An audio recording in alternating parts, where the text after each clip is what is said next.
ரொம்ப நாள் கழிச்சு தம்பிக்கு பேரண்ட்ஸ் மீட்டிங்க்கு இன்றைக்கி நான் போகிறேன். எப்போவுமே அவங்க தான் போவாங்க. சரி இன்றைக்கி நான் போயிட்டு வரேன் அப்படின்னு சொல்லியிருந்தேன். அதனால தம்பியும் ரெடி பண்ணி நானும் கிளம்ப போகிறேன். இன்னைக்கு கொஞ்சம் லேட்டாக தான் கிளம்புறோம். ஏன்னா 12:30 வரைக்கும் போகலாம். அதனால சரி கொஞ்சம் பொறுமையாவே கிளம்பி போலாம் அப்படின்னு சொல்லிட்டு காலையில பிரேக்ஃபாஸ்ட்லாம் சாப்பிட்டு கொஞ்சம் பொறுமையா தான் நாங்க வந்து கிளம்புனோம். அப்புறம் நெறைய பேர் ஏற்கனவே ஒரு வீடியோல இந்த ட்ரெஸ்ஸ பத்தி கேட்டுட்டே இருந்தீங்க. இது எங்க வாங்குனீங்க அப்படின்னு சொல்லி.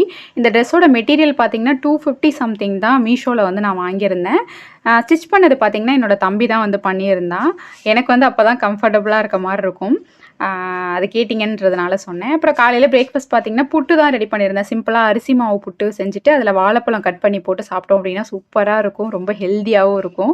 அதுதான் வந்து காலையில எடுத்துட்டோம். இன்னைக்கு வந்து தம்பி வந்து பார்த்தீங்கன்னா வந்து ஃபர்ஸ்ட் ரேங்க் எடுத்திருக்கான் அப்படின்னு சொல்லிட்டு ரொம்ப ஹேப்பியா இருந்துச்சு. நான் எப்பவுமே வந்து நீ படிச்சே ஆவணும். இப்படிதான் படிக்கணும், அப்படிதான் படிக்கணும்னு ரொம்ப ஃபோர்ஸ் பண்ணலாம் மாட்டேன். அவனுக்கு விருப்பப்படி அவன் எப்படி படிக்கணுமோ படிக்கட்டும் அப்படின்னு சொல்லி தான் நான் விட்டுருவேன். அதனாலேயே அவன் நல்லா